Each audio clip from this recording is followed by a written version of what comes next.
El don del águila, parte 3. Bueno, sean todos bienvenidos a nuestro espacio habitual. Estamos en la parte 3 y el capítulo 3 del libro, El don del águila. Pues vamos con lo nuestro. Capítulo 3. Los cuasi recuerdos del otro yo. ¿Nos puedes decir qué es lo que está pasando?, me preguntó Néstor cuando todos nos reunimos esa noche. ¿A dónde fueron ustedes dos ayer? Se me había olvidado la recomendación de la gorda. Empecé a decirles que primero fuimos al pueblo vecino y que de allí encontramos una casa de lo más intrigante. Pareció como si a todos los sacudiera un repentino temblor. Se avivaron. Se miraron el uno al otro y después a la gorda, como si esperasen que ella les hablara de eso. ¿Qué tipo de casa era?, quiso saber Néstor. Antes de que pudiera responder, la gorda me interrumpió. Empezó a hablar de una manera apresurada y casi incoherente. Era obvio que estaba improvisando. Incluso usó frases y palabras en mazateco. Me dirigió miradas furtivas que implicaban una súplica silenciosa para que yo no dijera nada. La gorda. ¿Cómo va tu ensoñar, Nahual?, me preguntó con el alivio de alguien que ha encontrado una salida. Nos gustaría saber todo lo que haces. Es muy importante que nos platiques. Se apoyó en mí y en el tono más casual que pudo me susurró que a causa de lo que nos había ocurrido en Oaxaca, tenía que contarles todo referente a mi ensueño. ¿Qué tienen ustedes que ver con mi ensueño?, pregunté en voz fuerte. Creo que ya estamos muy cerca del final, dijo la gorda solemnemente. Todo lo que digas o hagas es de importancia vital ahora. Les conté entonces lo que yo consideraba mi verdadero ensoñar. Don Juan me había dicho que no tenía caso enfatizar las pruebas por las que uno pudiera pasar. Me dio una regla definitiva. Si yo llegaba a tener la misma visión 3 veces, tenía que concederle una importancia extraordinaria. De otra manera, los intentos de un neófito solo eran un apoyo para construir la segunda atención. Una vez, ensoñé que despertaba y que saltaba del lecho solo para enfrentarme a mi propio cuerpo, que dormía en la cama. Me vi dormir y tuve el autocontrol de recordar que me hallaba ensoñando. Seguí entonces las instrucciones que don Juan me había dado, y que consistían en evitar sacudidas o sorpresas repentinas, y en tomar todo como un grano de sal.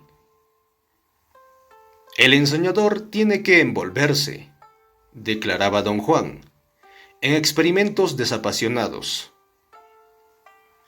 En vez de examinar su cuerpo que duerme, el ensoñador sale del cuarto caminando. De repente me descubrí, sin saber cómo, fuera de mi habitación. Tenía la sensación absolutamente clara de que me habían colocado allí instantáneamente.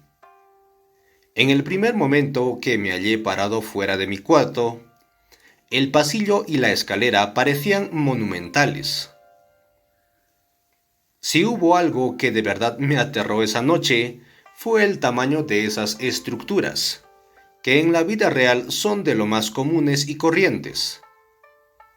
El pasillo tiene unos 20 metros de largo y la escalera 16 escalones.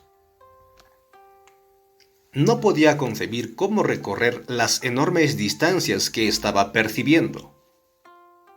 Titubeé y entonces algo me hizo moverme. Sin embargo, no caminé. No sentía mis pasos. De repente me hallé agarrándome al barandal. Podía ver mis manos y mis antebrazos, pero no los sentía. Me estaba sosteniendo mediante la fuerza de algo que no tenía nada que ver con mi musculatura, tal como la conozco. Lo mismo sucedió cuando traté de bajar las escaleras. No sabía cómo caminar. Simplemente no podía dar un solo paso. Era como si me hubieran soldado las piernas. Podía verlas si me inclinaba, pero no podía moverlas hacia adelante o lateralmente, ni elevarlas hacia el pecho. Era como si me hubiesen pegado al escalón superior. Me sentí como uno de esos muñecos inflados, de plástico, que pueden inclinarse en cualquier dirección hasta quedar horizontales, solo para erguirse nuevamente por el peso de sus bases redondeadas. Hice un esfuerzo supremo por caminar y reboté de escalón en escalón como torpe pelota. Me costó un increíble esfuerzo de atención llegar a la planta baja. No podría describirlo de otra manera. Se requería algún tipo de atención para conservar los linderos de mi visión y evitar que ésta se desintegrase en las fugaces imágenes de un sueño ordinario.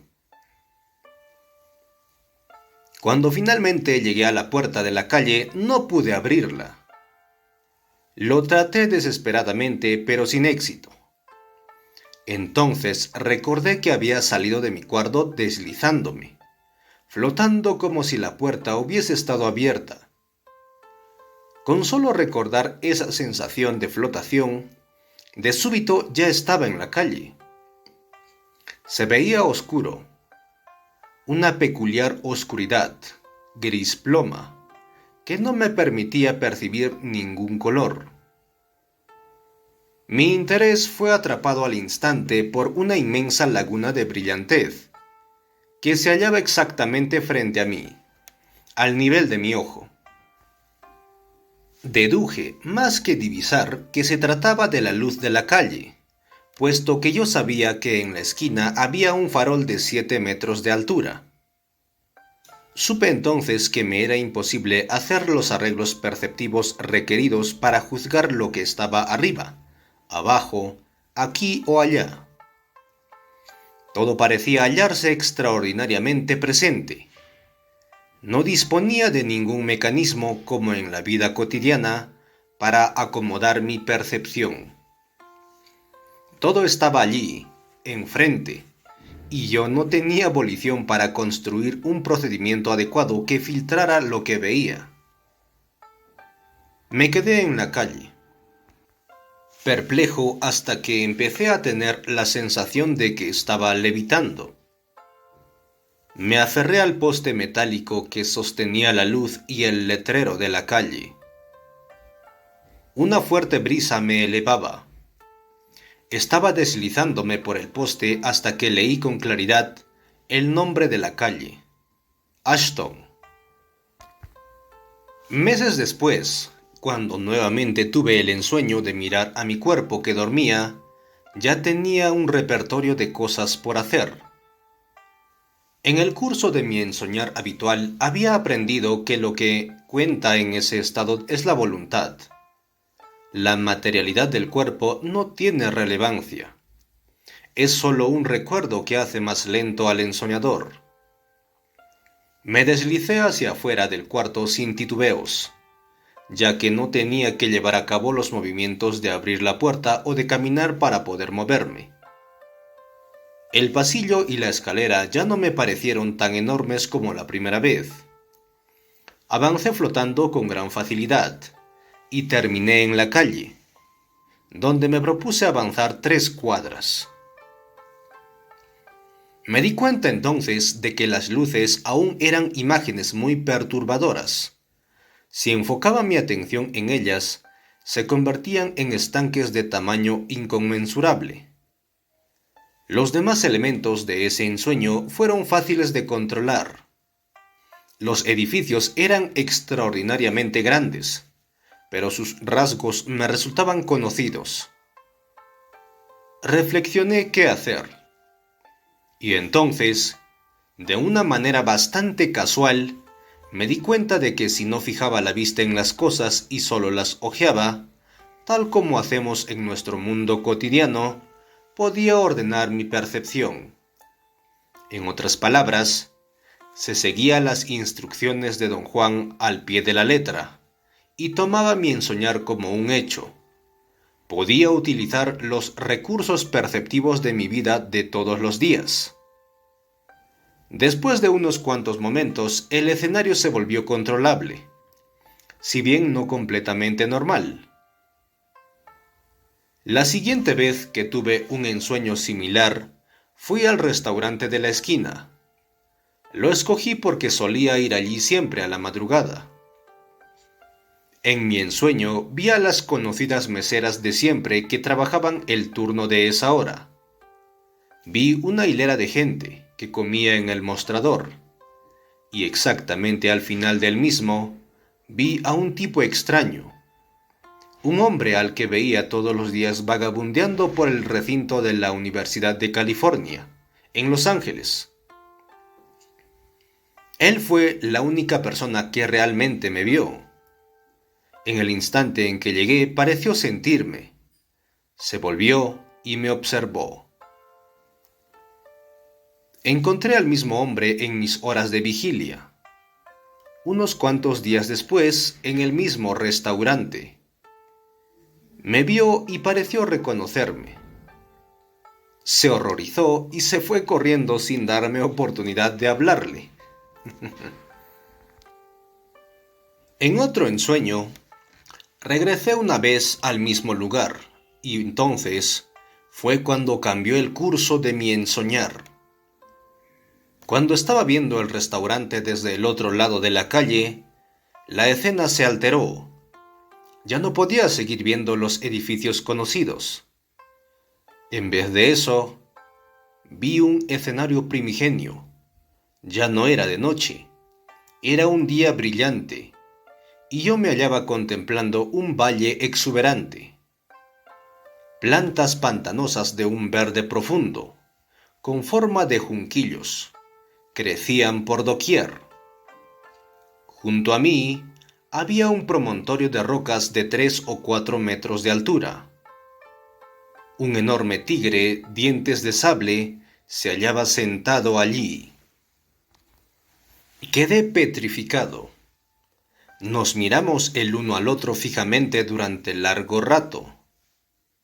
El tamaño de la bestia era sorprendente, y sin embargo, no resultaba grotesco ni desproporcionado. Tenía una cabeza espléndida, grandes ojos color miel oscura, patas voluminosas y una enorme caja torácica. Lo que más me impresionó fue el color del pelo. Era uniformemente de un marrón oscuro, casi chocolate, y me recordaba granos oscuros de café tostado, solo que lustrosos. El tigre tenía un pelo extrañadamente largo, ni untado ni enredado. No parecía el pelo de un puma ni el de un lobo o de un oso polar. Asemejaba algo que yo no había visto jamás. Desde ese entonces se volvió la rutina para ver a ese tigre. En ciertas ocasiones el escenario era nublado, frío.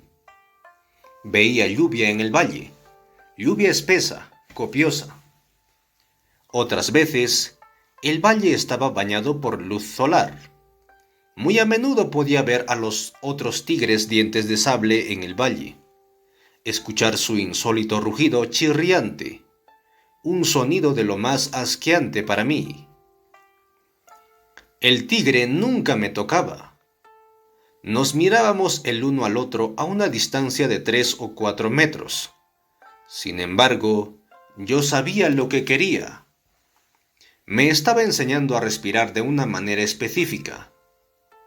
Llegó un momento en mi ensoñar en que podía imitar la respiración del tigre, también que sentí que me convertía en tigre.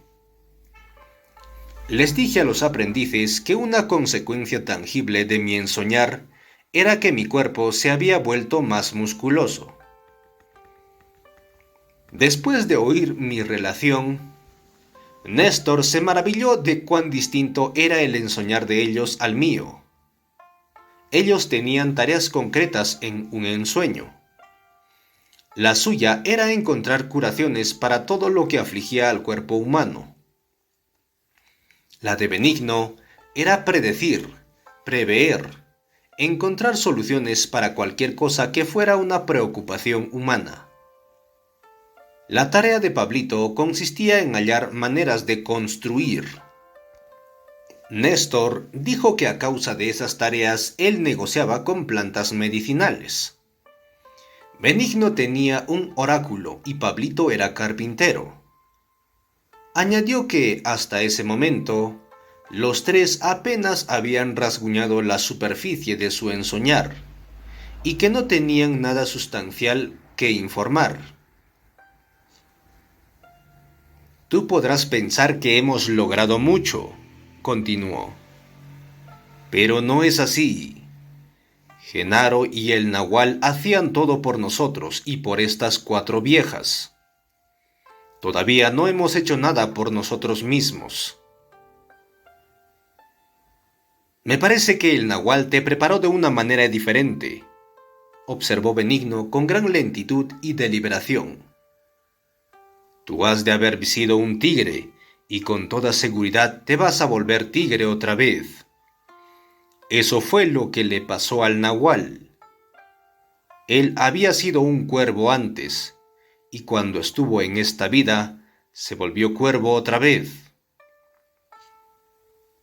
El problema es que ese tipo de tigre ya no existe, hizo notar Néstor. Nunca hemos oído lo que puede pasar en ese caso. Movió su cabeza de lado a lado para incluir a todos los presentes con ese gesto. Yo sé lo que pasa, aseguró la gorda.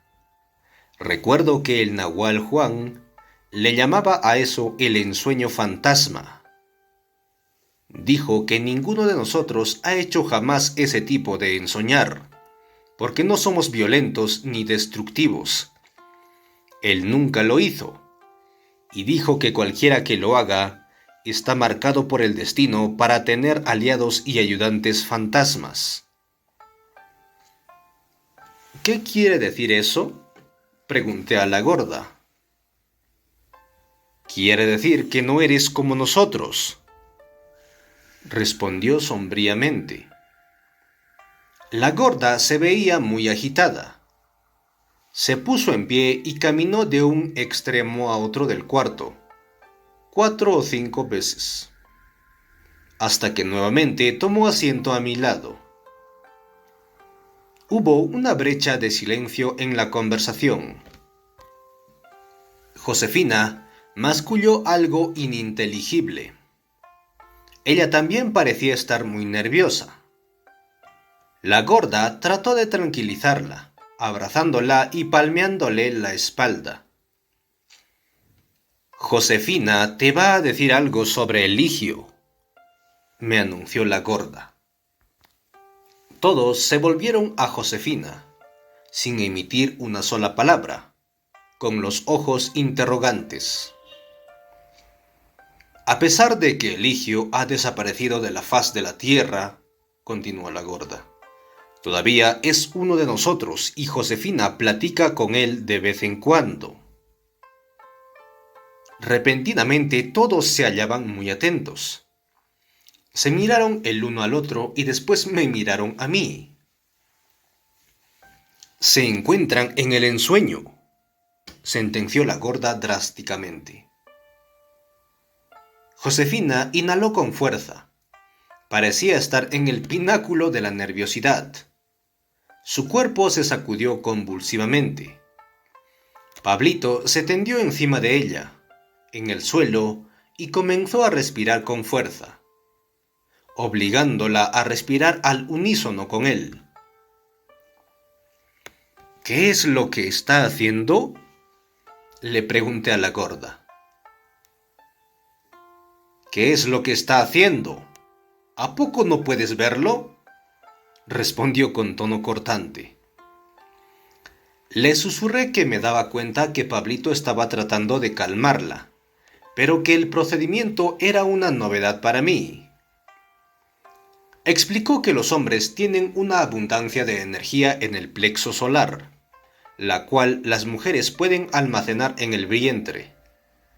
Pablito simplemente le estaba transmitiendo energía a Josefina. Potente. Josefina se sentó y me sonrió. Se había calmado totalmente. Pues de veras veo a Eligio todo el tiempo, confirmó. Me espera todos los días.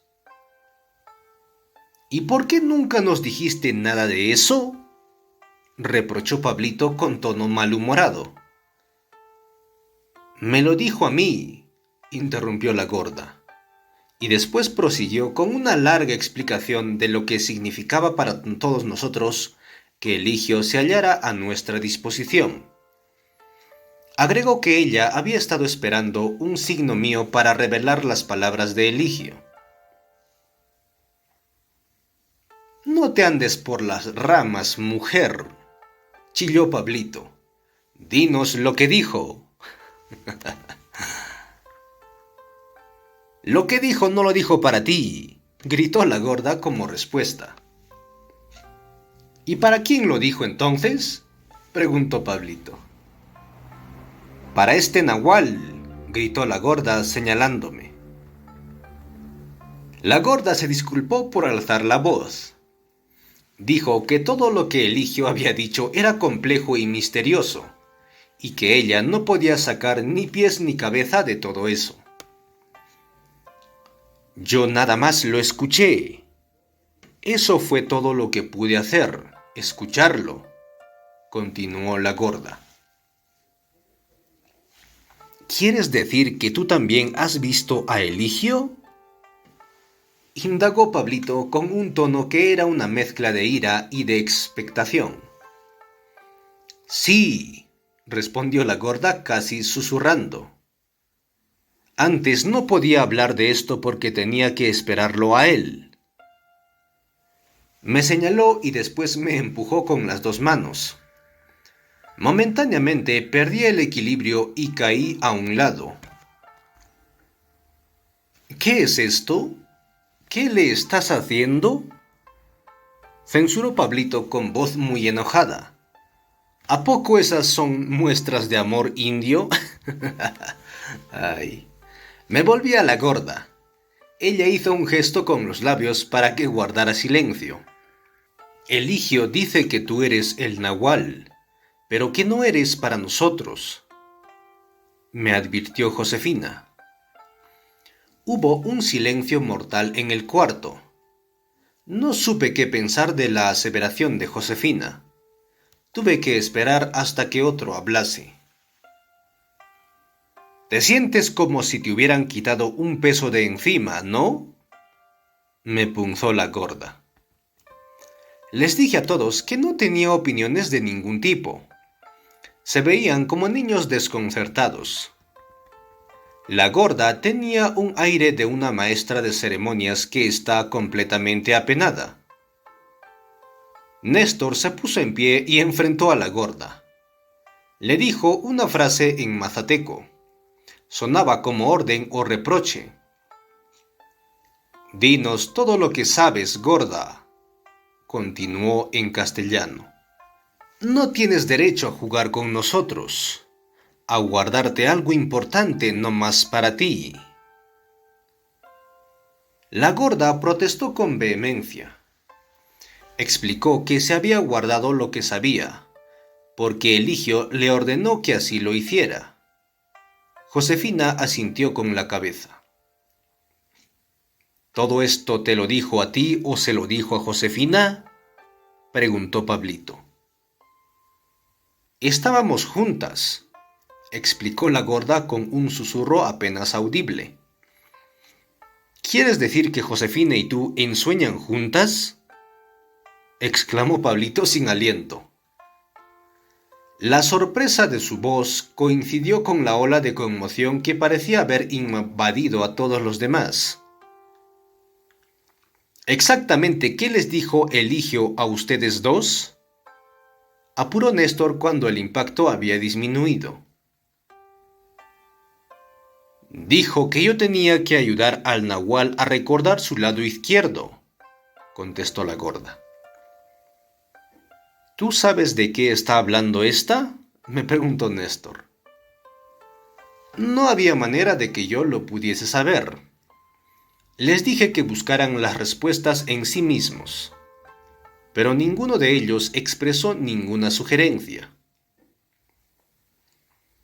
Le dijo a Josefina otras cosas que ella no puede recordar, prosiguió la gorda. Así es que estamos en un verdadero lío. Eligio dijo que tú eres definitivamente el nahual y que tienes que ayudarnos, pero que no eres para nosotros. Solo cuando recuerdes tu lado izquierdo, podrás llevarnos a donde tenemos que ir. Néstor habló a Josefina con tono paternal y la urgió a que recordara lo que Eligio había dicho, en vez de pedir que yo recordase algo que tenía que estar en alguna especie de clave, puesto que ninguno de nosotros podía descifrar nada de eso. Josefina retrocedió y frunció el entrecejo como si se hallara bajo un peso tremendo que la oprimía. En verdad, parecía una muñeca de trapo que estaba siendo comprimida. La observó auténticamente fascinado. No puedo, admitió ella al fin. Yo sé de qué me está hablando cuando habla conmigo, pero ahora no puedo decir de qué se trata. No me sale. ¿Recuerdas alguna palabra? Preguntó Néstor. ¿Cualquier palabra? Josefina sacó la lengua, sacudió la cabeza de lado a lado y gritó al mismo tiempo. No, no puedo. ¿Qué clase de ensueño haces tú, Josefina? Le preguntó. La única que me la sé, respondió con sequedad. Yo ya te dije cómo hago el mío, le recordé. Ahora tú dime cómo haces el tuyo. Yo cierro los ojos y veo una pared, precisó Josefina. Es como una pared de niebla. Eligio me espera ahí. Me lleva a través de la pared y me enseña cosas. Supongo que me enseña cosas.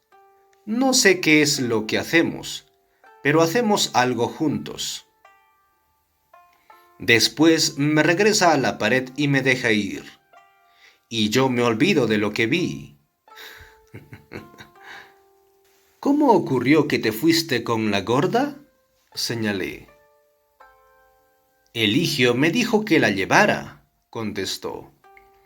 Los dos esperamos a la gorda y cuando se puso a hacer su ensueño, la jalamos y la empujamos hasta el otro lado de la pared.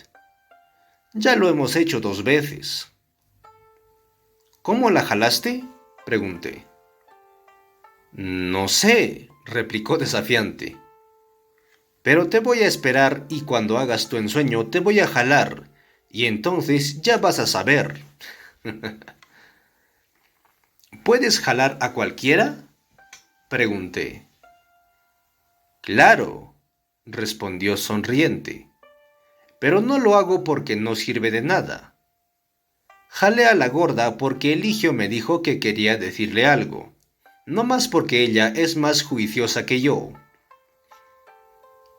Entonces Eligio te ha de haber dicho las mismas cosas, gorda, intercedió Néstor con una firmeza que me era desconocida.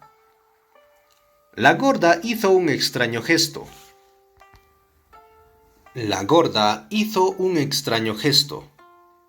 Inclinó la cabeza abriendo la boca por los lados. Alzó los hombros y levantó los brazos por encima de su cabeza. Josefina ya te dijo lo que pasó, concedió. No hay manera de que yo pueda recordar. Eligio habla con una velocidad distinta. Él me platica, pero mi cuerpo no le entiende. No. No, mi cuerpo no puede recordar. Eso es lo que pasa. Yo sé que dijo que este nahual se acordaría y nos llevaría a donde tenemos que ir. No me pudo decir más porque había mucho que decir en muy poquito tiempo. Dijo que alguien, no recuerdo quién, me está esperando a mí en especial. ¿Eso es todo lo que dijo?, insistió Néstor. La segunda vez que lo vi, me aseguró que todos nosotros íbamos a tener que recordar nuestro lado izquierdo, tarde o temprano, si es que queremos ir a donde tenemos que ir. Pero él es el que tiene que recordar primero. Me señaló y nuevamente me empujó como lo había hecho la vez anterior. La fuerza de su empujón me lanzó rebotando como pelota.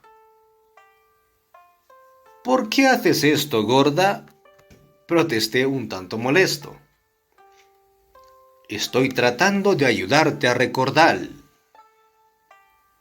El nahual Juan Matus me dijo que tenía que darte un empujón de cuando en cuando para sacudirte. La gorda me abrazó con un movimiento muy abrupto. Ayúdanos, nahual, suplicó.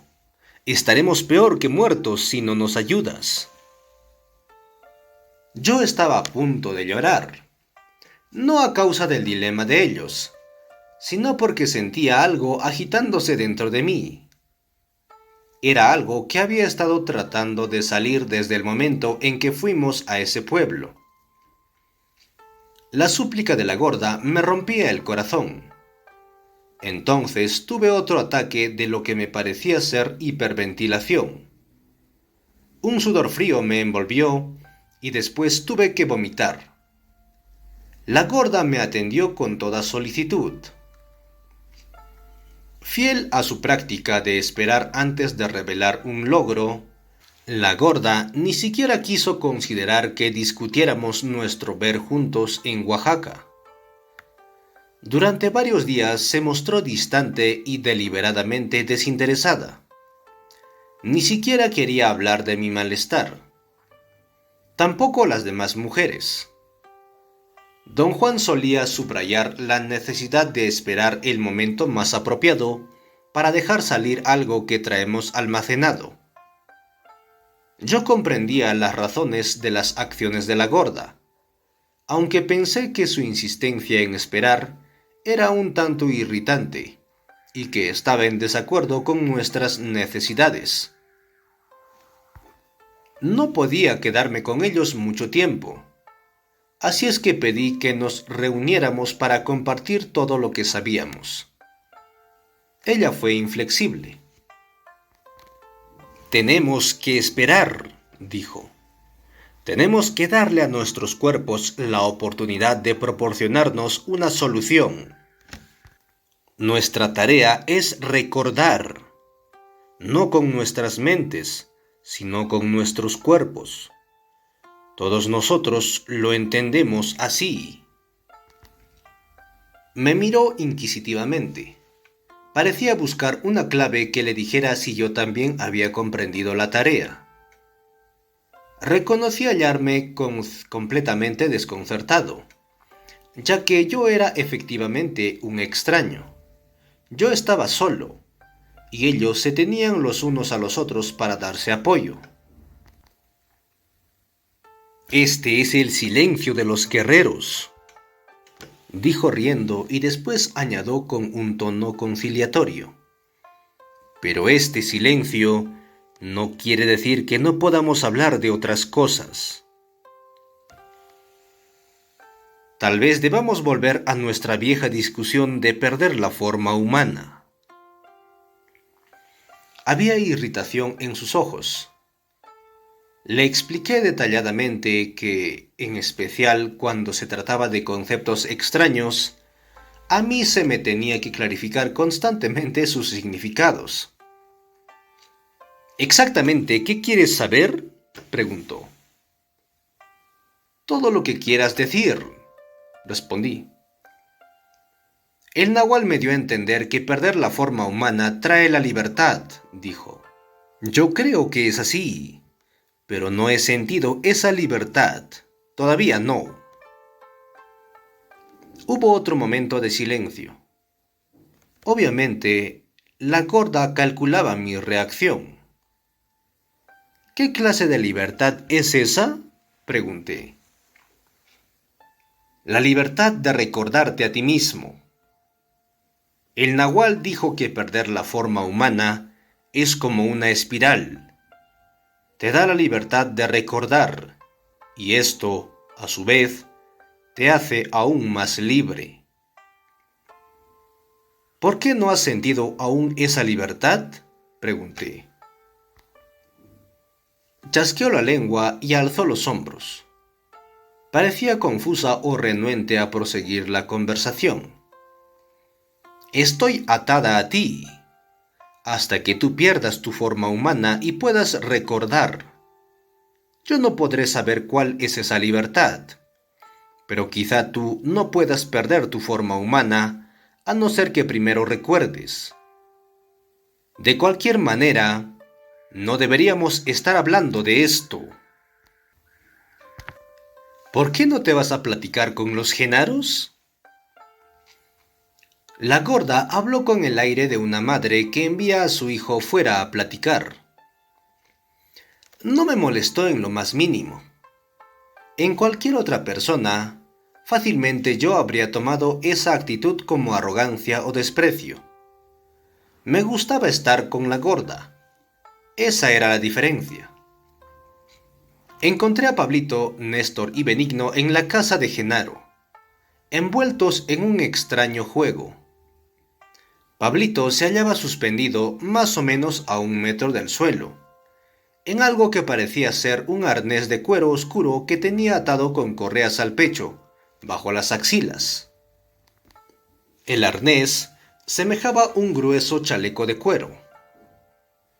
Al concentrar mi atención, vi que en realidad Pablito se hallaba parado en una de las gruesas correas que hacían una curva por debajo del arnés, como estribos. Se encontraba suspendido, en el centro del cuarto, mediante 2 cuerdas que pasaban por encima de la gruesa viga transversal que sostenía el techo. Cada cuerda sostenía el arnés, por encima de los hombros de Pablito, merced a unos anillos de metal. Néstor y Benigno tiraban de la cuerda cada quien. Se hallaban en pie uno frente al otro, sosteniendo a Pablito en el aire por la fuerza de su pulsión.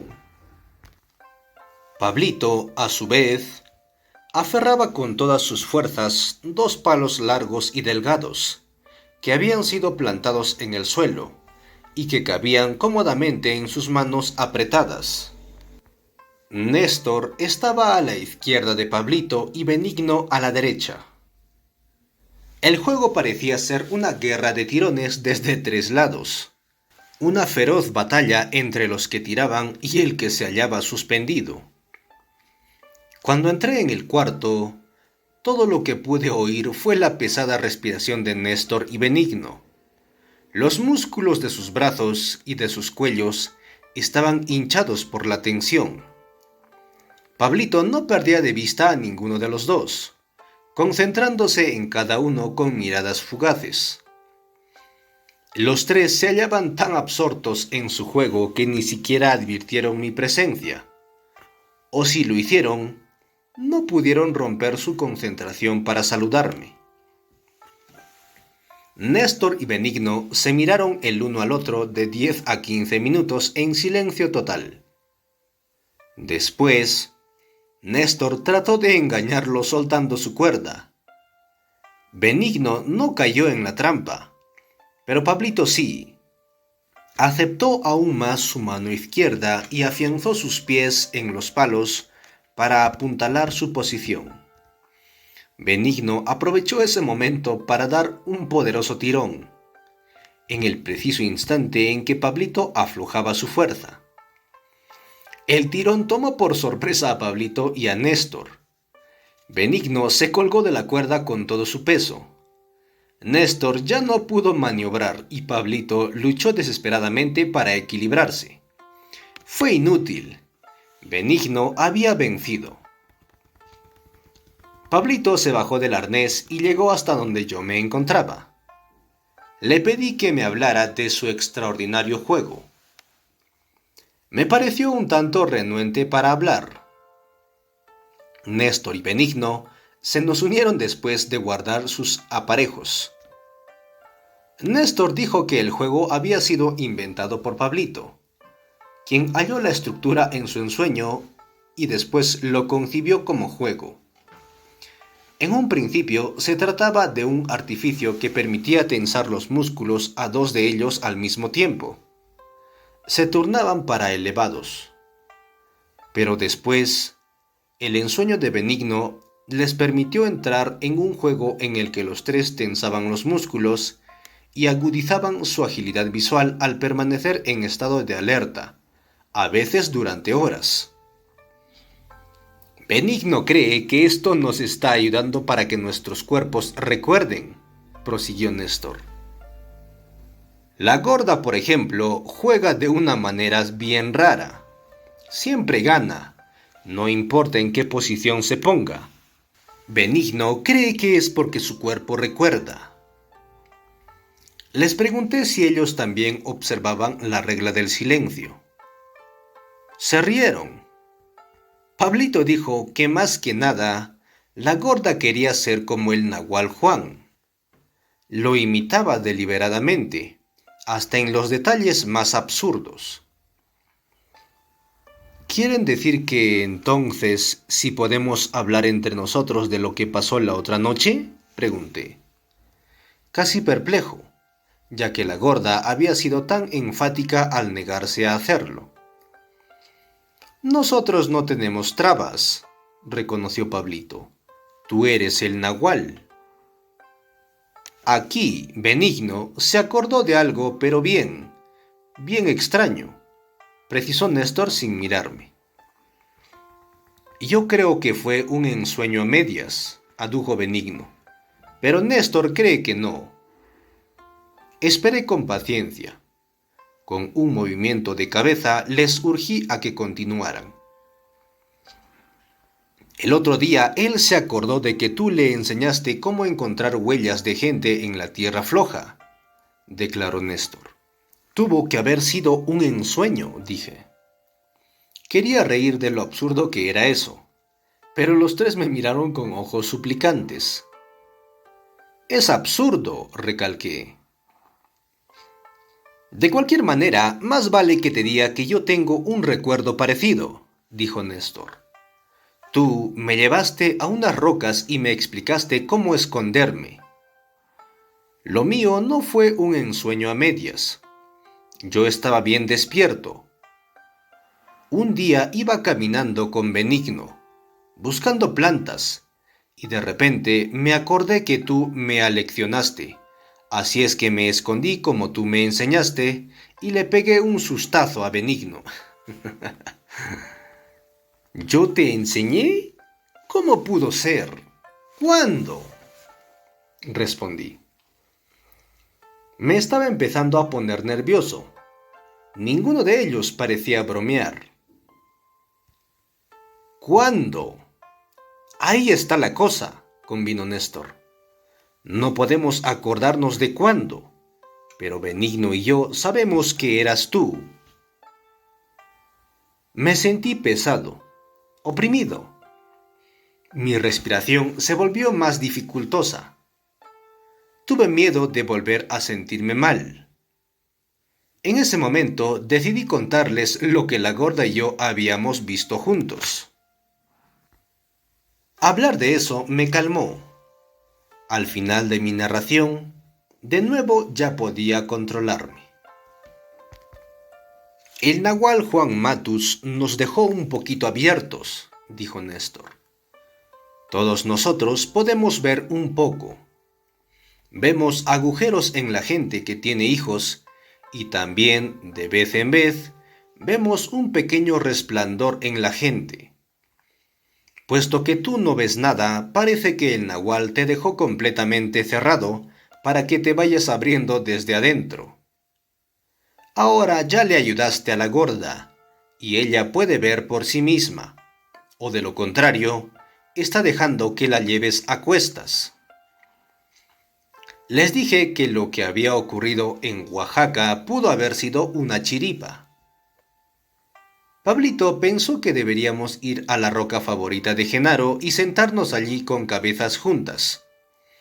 Los otros dos dijeron que la idea era brillante. Yo no presenté objeciones. Aunque estuvimos sentados allí un largo rato, nada pasó, pero nos sentimos muy bien. Cuando aún nos hallábamos sentados en la roca, les conté de los dos hombres que la gorda y yo creíamos que eran don Genaro y don Juan. Se resbalaron de la roca inmediatamente y entraron a la casa de la gorda. Néstor era el más agitado. Estaba casi incoherente. Todo lo que pude entender fue, así supuse, que todos ellos estuvieron esperando un signo de esa naturaleza. La gorda nos estaba esperando en la puerta. Ya sabía lo que yo les había dicho. Yo tan solo quería darle tiempo a mi cuerpo, aclaró, antes de que nosotros pudiéramos decir algo. Tenía que estar completamente segura, y ya lo estoy. Eran el Nahual y Genaro. ¿Qué hay de esas chozas donde desaparecieron?, preguntó Néstor. No se metieron allí, aseguró la gorda. Se fueron caminando por el campo abierto, hacia el este, en dirección de este pueblo. Parecía estar decidida a apaciguarlos. Les pidió que se quedaran, pero rehusaron. Se disculparon y se fueron. Estaba seguro de que se sentían incómodos en presencia de ella, quien parecía estar muy enojada. Yo más bien me divertí con las explosiones de temperamento de la gorda, y esto era bastante contrario a mis reacciones normales. Siempre me había sentido inquieto en presencia de alguien que estaba enojado, con la misteriosa excepción de la gorda. Durante las primeras horas de la noche nos congregamos en el cuarto de la gorda. Todos se veían preocupados. Tomaron asiento silenciosamente, mirando al suelo. La gorda trató de iniciar la conversación. Explicó que no había estado ociosa, que hizo ciertas indagaciones y que encontró una solución. Esto no es asunto de hacer indagaciones, dijo Néstor.